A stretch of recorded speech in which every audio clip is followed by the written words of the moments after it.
This episode is brought to you by LifeLock. The new year brings new health goals and wealth goals. Protecting your identity is an important step. LifeLock monitors millions of data points per second.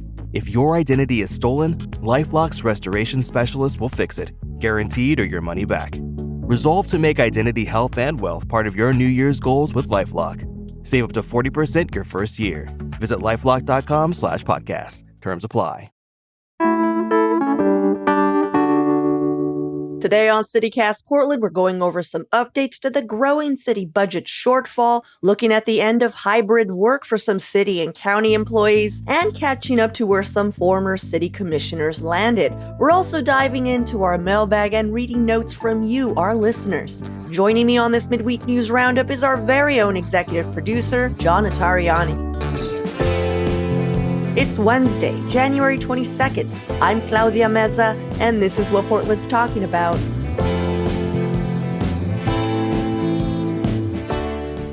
Welcome, everyone, to our midweek micro dose of news. I don't know why I said it that way. John. Claudia, it is so good to be here.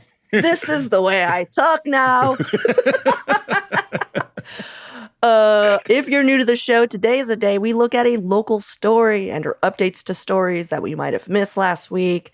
And today we have updates. Budget gaps are getting wider. More city and county workers are being called back into the office. So kick it all off, John. What's going on with our Portland city budget? Because last I heard, when Willamette Week City Hall reporter Sophie Peel was on a week or so ago, we were just looking at a $27 million budget shortfall. But it looks dicier now. It got a lot bigger real quick. Yeah, I mean, we had Sophie on a little over a week ago talking about it. And even at that point, it was like, oh my gosh, this is going to be a lot to deal with. Well, the projection that came out this past Friday is bigger than I think that even any of us thought it was going to balloon to. We're now looking at a projected budget gap of over $100 million for the upcoming fiscal year. Obviously, that is a lot bigger than 27. And this is going to be a lot for city leaders to grapple with.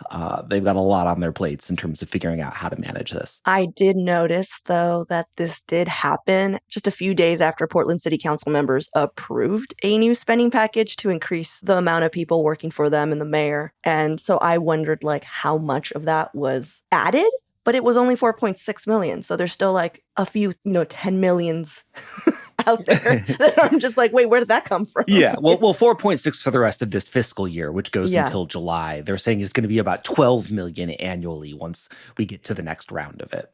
Gotcha. But even still, 12 million in a, $73 million bump from the previous estimate. So there's a lot more. There's a lot more in there that they're going to have to figure out how to make up for. Right. Well, I'm curious if any big items were mentioned as to why we have this larger deficit than expected. Because I know from when Sophie was here, she was just hey, there was a lot of one-time funding sources that are, no longer going to be available. And those funded services that people around town are just that's what the city does now.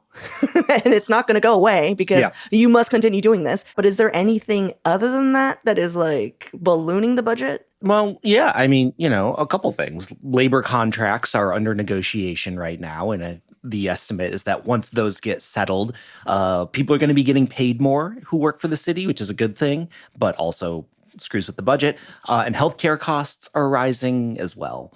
That is not unique to city government, but those are two of the big things that are coming out in the reporting. They're leading to this increase. One thing I did see was that both Mayor Keith Wilson and Alana Perdokiani said, hey, just FYI, we inherited this. Don't at me. Yeah. Don't at me. We just came in. Oh, we are going to at you so much. They're just hey, this is unprecedented. Who did this? Hey, what? We're just as upset as you are. Yeah. How about that? Yeah. I mean, there's some very, very sort of fundamental ideas of how this might be dealt with that are starting to be kicked around. There was a memo put out that put some suggestions maybe cutting back community center hours, maybe cutting back on park cleanups, maybe cutting down on home repair grants or eviction assistance funds, all of which are but there's a lot of concern. could lead to employee layoffs across the city, could affect programs, could affect services. Yeah. Also, I wanted to update what Mayor Keith Wilson is thinking about in regards to his decision for city workers returning back to the office. Yep. If you remember, for the past month or so, we've been reporting that Mayor Keith Wilson has been going a little bit back and forth on, hey, we're going to have City Hall back, at their desks, because right now it's a hybrid situation. So last week, Mayor Keith Wilson decided to once again make the decision for city workers to return back to office after he walked that back. It appeared he had given up when city workers and their unions pushed back, and he pointed out two looming budget cuts for this reason, to drop it along with needing to focus on bigger stuff like unsheltered homelessness rather than going toe-to-toe with labor unions, which you can't blame him. But here's what's different this time around. He's going, it's going to sound so, I'm like, he's going after, but he is going after city managers and supervisors because they're non-union. Mm-hmm. So roughly 10% of the city's workforce will be back at City Hall starting May, and that's about 700 more people downtown buying sandwiches and paying for parking, I suppose. In this announcement to city managers and supervisors that are now required to work at City Hall full-time, wearing a full set of clothing, outdoor pants, not shorts, which I'm assuming that's what you're always wearing, John. Actually, I'm usually wearing a seersucker suit when I am producing this program. I just thought you were just like Winnie the Poohing it the whole time. So Mayor Keith Wilson wrote, as managers and supervisors, you set the tone and culture for staff across our city. I know you'll do everything in your power to make this change a successful one.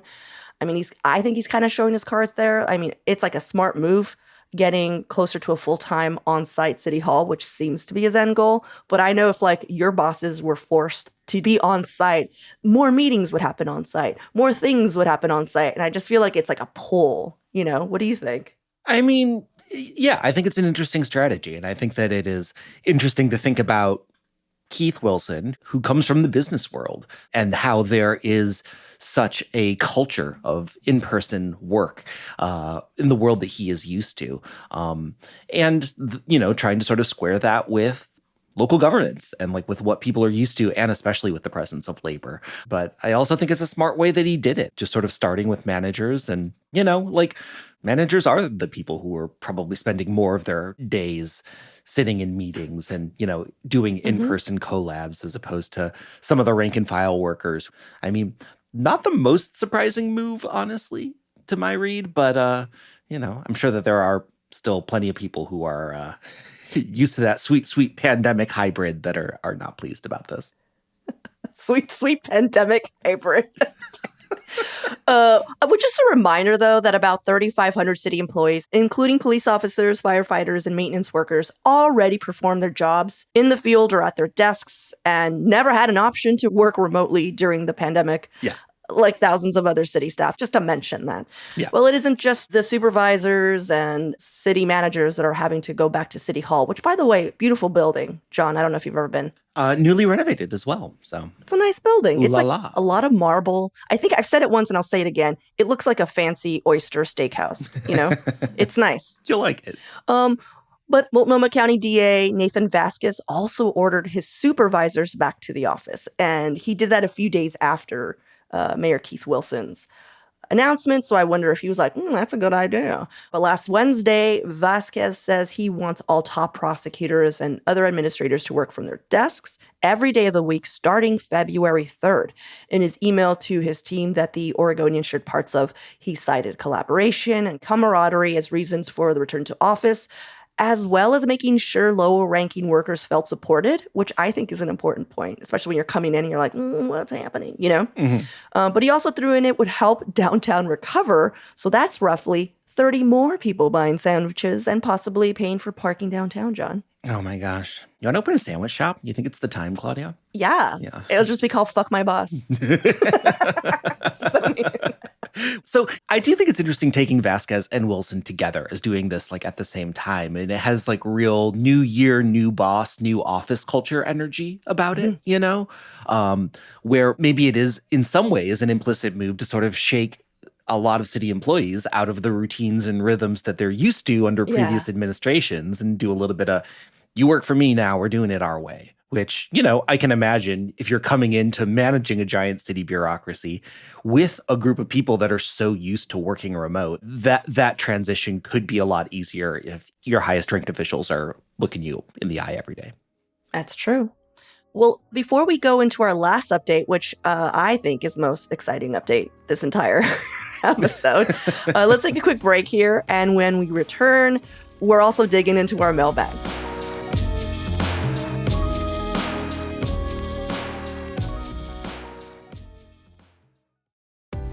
Do you plan your vacations based on whether you can speak the local language? With Babbel, language no longer has to be the barrier. I'm David Plotz, the CEO of CityCast, and I went to Mexico City a couple of years ago with my girlfriend, who's a native Spanish speaker. So I just let her do all the talking, like all of it.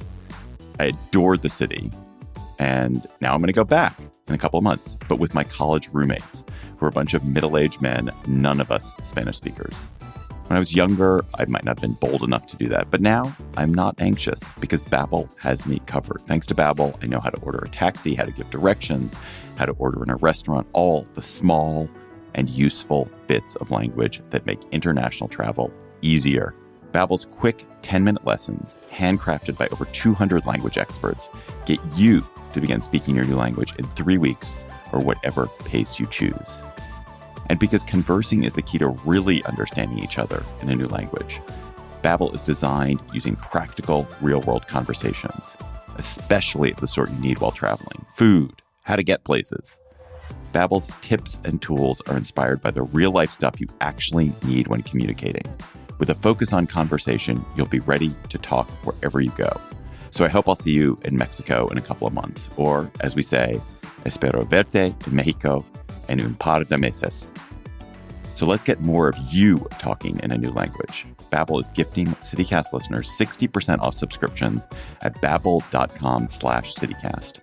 Get up to 60% off at babbel.com/CityCast. Spelled BABBEL.com/CityCast. Babbel.com/CityCast. Rules and restrictions may apply. All right, John, last update. I feel like sometimes updates feel like gossip. This feels kind of like gossip because honestly, no one is going to be better for knowing this. I'm just excited that we know this. Go on, John. Yeah, this is one that's actually been out for a couple weeks, but I feel like we wanted to get it in on the show because it is a part of a narrative that we've been talking a lot about over the course of the last year, which is the future of Rene Gonzalez, former city commissioner, mayoral candidate who clearly did not win. And his new role has been announced. Gonzalez has become general counsel for Jubitz, which, if you don't know, is a North Portland trucking company that basically operates like a trucking super mall near the Columbia River where you can go to the movies or eat dinner. Or there's even a country bar up there. I didn't realize this before, but there's a big family connection there that Fred Jubitz, the company's president, is Gonzalez's step-uncle. Huh. But yeah, so Gonzalez has landed on his feet. He's back in the private sector and putting his law degree to work. Jubitz is so random. Not for him, I'm just saying as a location, as it exists. Like, I remember first learning about Jubitz, and to this day, I still don't quite understand what Jubitz is. I'm assuming it's just for truckers. It's nice. That's nice that they have a place and a thing, But I had a friend who once went to Jubitz because, sadly, it might be the only 24-hour restaurant in North Portland. Yeah. And they were just like, those waffles were so expensive. I guess everything's double because they gotcha. Yeah. You know what I mean? They're just like, where else are you going to go, Billy? Claudia, can I remind you of a little bit of Inside CityCast Jubitz ephemera? Go. So speaking of remote work, we don't have a central office, right? We all work from home. And when we were getting started, we're like, we need to have a mailbox for this show that is not one of our houses, right? Because as much as we love you, we don't want you knocking on our front doors in the middle of the night. That'd be weird. Please don't do that. So initially, the address for CityCast Portland was going to be Jubitz Truck Stop until we decided, actually, let's find somewhere else to go. Do you remember that? I vaguely remember that. And I think I was excited because I was like, ooh, a reason to go to Jubitz. Because it's still like a weird like trucker Disneyland. I'm like, Yeah. what is going on there? They got their own movie theater. Yeah. Yeah. All right. Well, let's dig into our mailbag because we actually had a very fruitful mailbag last couple weeks. So know that we read every piece of mail that we get and we attempt to write back. Sometimes it's a lot. But if you're writing in, just know that we're assuming that you're cool with this. And we get to read your mail in our mailbag. If you don't, just let us know. We won't read it out loud. Yeah. So one of the things we got several responses to was our last midweek news roundup, which was big news because major votes of deciding who the city council president was going to be. But we also got into some side conversation about, since that meeting went so long, there was some great reporting of like what all the individual councilors were eating in their like little breaks in between sessions. Gray J wrote in saying that he was happy to hear about the snacks after learning about the hungry judge effect recently. I'm all for it. Keep those counselors' bellies full, which I'm guessing means like when you're trying to deliberate and you're hangry, you make worse decisions. So. It's very true. But my favorite response of all of this was Councilman Eric Zimmerman. There was some reporting about lasagna that he ate in one break. And we spent some time speculating on whether or not it was homemade lasagna. It was mainly you, John, to be honest. We discussed it. We pondered collectively. Well, we heard from Councilman Zimmerman. He wrote in to the show, said, in fact, it was homemade lasagna that he was eating at council. So, Councilman Zimmerman, thank you for clearing that up. I hope it was good homemade lasagna. We'd love to hear more about it at some point. Well, I have another letter from Simon Jacobs in reference to our Foster Powell guide. We recently had a fellow podcast producer, Phoebe Flanagan, on the show to give us a guide of her neighborhood. It's part of a series that I particularly enjoy doing. And they go on. I love CityCast Portland. I started listening this past fall to feel better informed about the election. And now I listened every day. Claudia is the best host. They wrote this, not me. Always with the pointed follow-up questions. And John and Julia are an amazing team. Woohoo. You guys are amazing. Aww. I love today's Foster Powell episode. I learned so many fun facts, and we didn't hear the term FOPO once, which thank you. And then they have a little shout out, which is to Word Virus Books. They noted recently moved around the corner to a new location on Foster and 65th. Beside an alley. And they put that in parentheses. If you listen to the episode, you understand why they had to mention it was beside an alley. But they go on, it's a tiny space with an amazing curated new used collection. Go buy a weird and unexpected heady book, they instruct. And then they thank us, which is, I thank you. I love when people write in and they thank us. Yeah. And then Audra wrote in, referencing the show When Did Dining in the Suburbs Get This Good, which we aired last week. And they wrote, every single person in my family makes every effort to have Euro to go as often as possible. Super hole in the wall in Beaverton with the best hummus and falafel in the city possibly.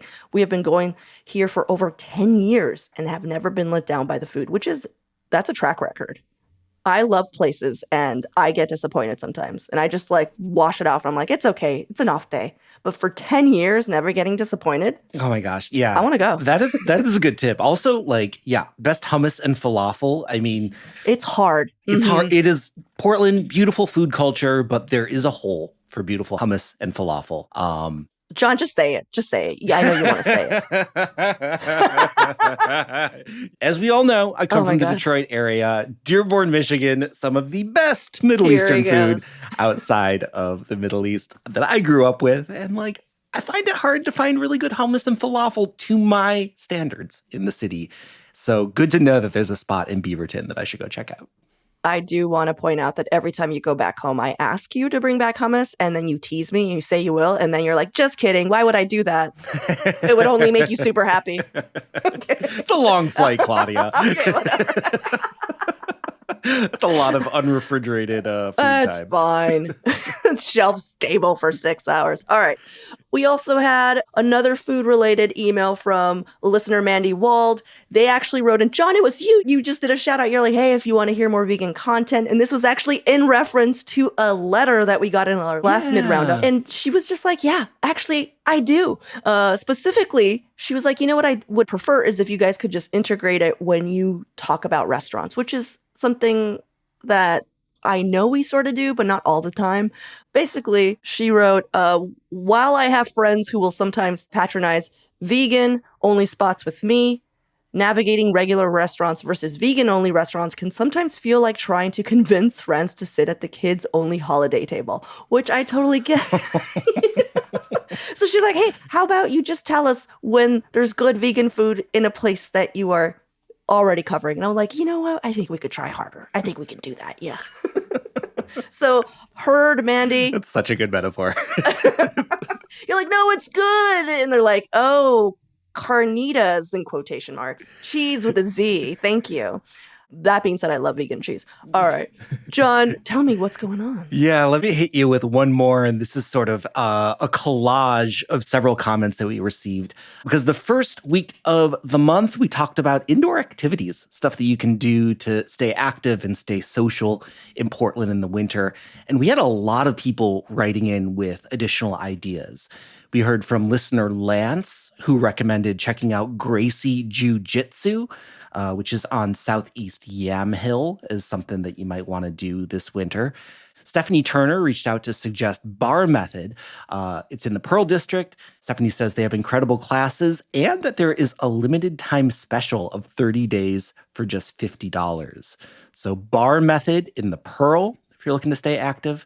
Finally, Emily Pierce wrote in with a couple more ideas from dance communities. Wanted to talk about Argentine tango, that there's a number of weekly tango events, and the Portland Lindy Hop and Swing Dancing community had some suggestions for events there as well. We'll put links to all of these activities in this episode's show notes if you're looking for more stuff to do this month. That's great. Thank you guys, everybody, for writing in. We really appreciate it. We also just love when you guys respond to each other, honestly. Yeah. Like, I'm just like a fun community board. I love it. Well, everyone, thank you for hanging out with us. John, thank you. I will see you in 2 minutes. All right. Thanks, Claudia.